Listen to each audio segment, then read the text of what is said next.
नमस्कार मित्रमैत्रिणींनो. आज आपण सुप्रसिद्ध नृत्यांगना अभिनेत्री माधुरी पवारबद्दल जाणून घेत आहोत. मंडळाचे स्टेज ते झी युवा वाहिनीवर अप्सरा आलीची विजेती हा तिचा प्रवास नक्कीच सोपा नव्हता. जाणून घेऊ माधुरीच्या नृत्य प्रवासाबद्दल. महाराष्ट्राची प्रसिद्ध लोककला लावणी. लावणी म्हणजे गीत, नृत्य, अदाकारी याचा त्रिवेणी संगम. महाराष्ट्राच्या लावणीने जगभरामध्ये आपलं वेगळं स्थान निर्माण केलं आहे. या लावणीची प्रतिष्ठा जपणाऱ्या नृत्यांगनांपैकी एक नृत्यांगना म्हणजे साताऱ्याची गुलछडी माधुरी पवार. चापून चोपून नेसलेलं नऊवारी भरजरी लुगडं, केसांपासून पायाच्या नखापर्यंत केलेला साजशृंगार आणि मोहकता दाखवणारी लावणी नृत्यांगना म्हणजे आपली लाडकी अभिनेत्री माधुरी पवार. 21 मार्च रोजी सातारा जिल्ह्यामध्ये हिसाले या गावी अत्यंत गरीब कुटुंबात माधुरीचा जन्म झाला. तिचे वडील ज्योतिराम पवार गवंडी काम करत असत. ते ज्या गावी जात तेथे त्यांचा मुक्काम असायचा आणि त्यावेळेस ते माधुरीला नृत्याचे धडे द्यायचे. आईवडिलांच्या प्रोत्साहनामुळे माधुरी नृत्यकलेत निपुण होत गेली. साताऱ्याच्या कन्या शाळेत तिने प्राथमिक शिक्षण पूर्ण केलेलं आहे. शाळेत असताना तिच्या नृत्य प्रवासाला सुरुवात झाली. तिथूनच तिच्या कलेला वाव मिळत गेला. तिचं महाविद्यालयीन शिक्षण सातारा LBS कॉलेजमध्ये पूर्ण झालं. त्या काळात तिने कॉलेजमधील फेस्टिवलसुद्धा गाजवले. त्याच दरम्यान ती एका ग्रुपमध्ये सामील झाली आणि खऱ्या अर्थाने माधुरीच्या नृत्य प्रवासाला सुरुवात झाली. महाराष्ट्रात अनेक ठिकाणी तिचे कार्यक्रम सादर झाले. तिने गावोगावी जाऊन कार्यक्रम सादर केले. पुढे यातूनच माधुरीने राज्यस्तरीय नृत्य स्पर्धा गाजवल्या. आपल्या दिलखेचक अदाने तिने महाराष्ट्रातील जनतेला घायल केलं. हे सगळं करत असताना तिने अभिनयाचे धडे देखील गिरवले. अजय गोगावले यांनी गायलेल्या पावसाळी ढगांनी यामध्ये म्युझिक व्हिडिओमध्ये माधुरी झळकली होती. आपल्याला माहीतच असेल, झी युवा वाहिनीवरील अप्सरा आली या शोची विजेती म्हणून माधुरी पवारने आपलं नाव गाजवलं आहे. नृत्याची विशेष आवड असलेल्या माधुरीच्या टिकटॉकवरील नृत्याच्या अदाकारीने अनेक चाहत्यांना घायल केलं. तिची अदाकारी अनेक लावणी नृत्यामधून प्रेक्षकांना पाहायला मिळाली. माधुरी पवार झी युवाच्या डान्स रिॲलिटी शो अप्सरा आलीची विजेती ठरली. ती राष्ट्रीय सुवर्णपदक विजेती आहे. तिने गागरा या मराठी चित्रपटात काम केलेलं आहे. ती तिच्या लावणी नृत्य शैलीसाठी प्रसिद्ध आहे. शून्यातून विश्व निर्माण करत कोणतंही प्रशिक्षण न घेता स्वतःला खूप मेहनतीने सिद्ध करणाऱ्या माधुरी पवारचा प्रेरणादायी प्रवास खूप कौतुकास्पद आणि अभिमानास्पद आहे. रानबाजार सिरीजमध्ये माधुरीनं राजकारणातल्या महिलेची भूमिका सादर करत दाद मिळवली. सातारा, पुणे, मुंबई असा तिचा प्रवास आहे. सुंदर दिसणाऱ्या मुलीच्या भूमिका साकारून नव्हे तर अभिनय कौशल्यासाठी आपल्याला ओळखलं जावं अशी तिची मनापासून इच्छा आहे. आपल्यातले कौशल्य, सुप्त गुण इतरांना आधी दिसतात. MBA करेपर्यंत या क्षेत्रात येईल हे मला माहीत नव्हतं. 2010-11मध्ये मराठी पाऊल पडते पुढे हा कार्यक्रम केला. त्यानंतरही या क्षेत्रात येईल असं वाटलं नव्हतं. उच्च शिक्षण घ्यायचा हा ध्यास होता. कारण पालिकेच्या शाळेत शिकलेले, त्यात घरी 12वी पुढं कोणी शिकलेलं नाही, त्यामुळे शिक्षणाची ओढ अधिक होती. त्यानंतर एका शाळेत मी लेक्चरर म्हणून काम केलं. अप्सरा आलीचं ऑडिशन झालं आणि रिॲलिटी शोमध्ये आले. तिथं जिंकल्यानंतर काय करू हा प्रश्न होता. तणाव होता. घरी चर्चा केल्यावर मित्र, शुभचिंतक आणि मला मोठ्या पडद्यावर पाहण्याचं आईचं स्वप्न कळलं. तेव्हा माझी वाटचाल सुरू झाली. करिअरमधल्या आव्हानांचा सामना करण्याबद्दल माधुरी म्हणते, अभ्यास उघडा व्हायचं नाही, पण शाळा कॉलेजांमध्ये चांगले मार्क मिळवत होते. त्या पलीकडे आपली दखल घेतली गेली पाहिजे, असं काहीतरी करावं हे मनात होतं.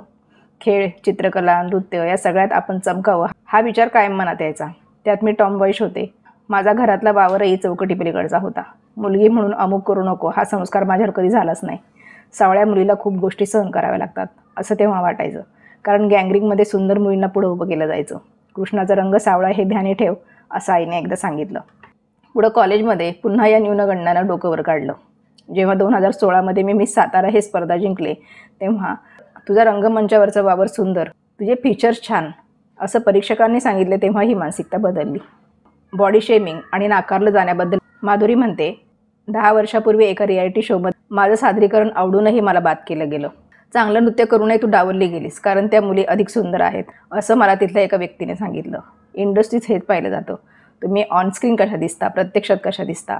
ऑडिशनला अनेकदा तू छान अभिनय करतेस असं सांगतात आणि पुढं तुमच्याशी संपर्क साधला जात नाही. तेव्हा खच्चीकरण व्हायला सुरुवात होते. या अनुभवानंतर सुंदर मुलीची भूमिका करणार नाही हे मी आधीच ठरवलं होतं. जिथं आपल्याला अभिनय जपता येईल अशा भूमिका करायच्या. शारीरिक सौंदर्य हे कायम नाही, पण अभिनय ही उरणारी गोष्ट आहे. अभिनयानं आपली निवड व्हावी, दिसण्यातून नाही हे मी ठामपणे ठरवलं होतं. माधुरी म्हणते, मला रील स्टार म्हटलं की राग येतो. आतला कलावंत दुखावला जातो. टिकटॉक आलं, तिथून माधुरीला प्रसिद्धी मिळाली हे खरं असलं तरी त्यानंतरही कामं मिळाली नाहीत हे वास्तव आहे. आता माध्यमं बदलली आहेत. कलाकार कुठं दिसतो त्यावर प्रेक्षकांची दाद ठरते. मला माझ्या प्रेक्षकांपर्यंत पोहोचायला जे माध्यमरूपी रस्ते आहेत ते मी निवडले. यंगस्टारला एक सांगावं असं वाटतं की ते यात वाहवत जात आहेत. आपली कला इतरांच्या लाईक्सवर ठरत नाही, प्रेक्षक समोरून देतो तीच खरी दाद.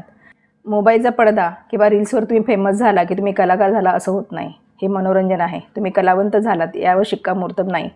हा केवळ एक बदल आहे आणि मी तो स्वीकारला आहे. मी त्यातून पुढे आलेले नाही. त्याच्या चांगल्या वाईट बाजू ओळखून तिथं वावरणं मला महत्त्वाचं वाटतं. रानबागा सिरीजमधल्या भूमिकेबद्दल माधुरी म्हणाली, छोट्या कलाकाराला मोठी संधी मिळणं फार महत्त्वाचं असतं. मला अभिजित पानसे यांच्याकडून अशी संधी मिळाली. त्यांनी माझे व्हिडिओ पाहिले. पानसरेंचा मेसेज आल्यावर मी पुण्यात त्यांना भेटले. सोशल मीडियाची ही बाजू चांगली आहे. मला त्यांनी राजकारणाच्या श्रीची भूमिका करायची आहे असं सांगितलं आणि कथा ऐकवली. भूमिकेसाठी शिव्या द्यायच्या आहेत हे कळल्यावर मी अवाक झाले. सोशल मीडियावरच्या मुलीला महत्त्वाची भूमिका देतोस अशी अनेकांची प्रतिक्रिया असूनही त्यांनी ही भूमिका माझ्यावर विश्वास ठेवून दिली. त्यासाठी मी ऋणी आहे. या संधीनंतरही माधुरी प्रेक्षकांसमोर कलावंत म्हणूनच येत राहील. साडी हा स्त्रीत्वाला परिपूर्णता देणारा पेहराव आहे. सोशल मीडियाचं व्यासपीठ हाती आहे. लाईक्स आणि संधी मिळतील म्हणून बोल्ड होण्यात मजा नाही. फॉलोअर्स, काम मिळण्यासाठी कलाकौशल्यच उपयोगी पडतात. रातोरात स्टार होण्याची मानसिकता बदलायला हवी. माधुरी आज घराघरात पोहोचली असली तरी तिला अनेक अडचणींचा सामना करावा लागला होता. माधुरीला घर कसं हवं आहे याबद्दल ती म्हणते, आता मी माझ्या आईबाबांसाठी एक छोटंसं घर घेतलं आहे, पण माझं स्वप्नातलं घर वेगळं आहे. मला माझं मोठं घर नको, पण एक छोटं 4 खोल्यांचं घर घेण्याची माझी इच्छा आहे. यात स्वयंपाकघर, हॉल आणि 2 खोल्या असाव्यात आणि ते घर कौलारू असावं. सर्व सुविधा असलेलं साधं घर असं माझं स्वप्नातलं घर आहे. माधुरीला जोडीदार कसा हवा आहे याबद्दल ती बोलते, लग्नाबद्दल मी अजून काही विचार केला नाही. सध्या करिअरकडे लक्ष देण्याचा मी प्रयत्न करते, पण उत्तम मराठी येत असेल असा जोडीदार मला हवा आहे. माझं मराठी भाषेवर आणि महाराष्ट्रावर खूप प्रेम आहे. त्यामुळे माझ्या होणाऱ्या जोडीदाराला महाराष्ट्राचा इतिहास माहिती असायला हवा. माधुरी पुढे म्हणाली, छत्रपती शिवाजी महाराजांबद्दल जोडीदाराला माहीत असणे गरजेचे आहे. तसेच तो स्त्रियांचा आदर करणारा असावा. त्याच्या पालकांप्रमाणे माझ्याही पालकांचा त्याने आदर केला पाहिजे. तो श्रीमंत असावा असं नाही, पण थोडेफार पैसे कमवणारा असावा. साड्या आणि चपलांशिवाय मी फार पैसे खर्च करत नाही. गव्हाळ रंगाचा असावा आणि माझ्यापेक्षा थोडा उंच असावा. तसंच आयुष्यभर त्याने माझं ऐकलं पाहिजे. अशा प्रकारे तिने आपल्या जोडीदाराबद्दलच्या भावना व्यक्त केल्या. अप्सरा आली या कार्यक्रमातून ती सहभागी झाली होती. तुझ्यात जीव रंगाला, देवमाणूस अशा अनेक मालिकांमध्ये तिने काम केलं. देवमाणूस मालिकेत तिने साकारलेली चंदा ही भूमिका प्रचंड गाजली. महाराष्ट्रभर चर्चेत असलेल्या गौतमी पाटील आणि माधुरी पवार दोघे एकत्र दिसल्या. महाराष्ट्रातील सार्वजनिक कार्यक्रम गाजवण्यात त्या दोघीही अग्रेसर आहेत. अभिनेत्री माधुरी पवार आणि नृत्यांगना गौतमी पाटील यांनी त्यांच्या नृत्यातून जनतेची मने जिंकलेली आहेत. दोघींचाही फॅन क्लब प्रचंड मोठा आहे. आत्तापर्यंत या दोघींना चाहत्यांनी वेगवेगळ्या मंचावर पाहिलं. पहिल्यांदाच या दोघी एकत्र एका मंचावर दिसल्या होत्या. माधुरी पवार आणि गौतमी पाटील या दोघींच्याही अदा एकमेकांपेक्षा भिन्न आहेत. दोघींचीही नृत्य सादर करण्याची शैली देखील वेगळी आहे.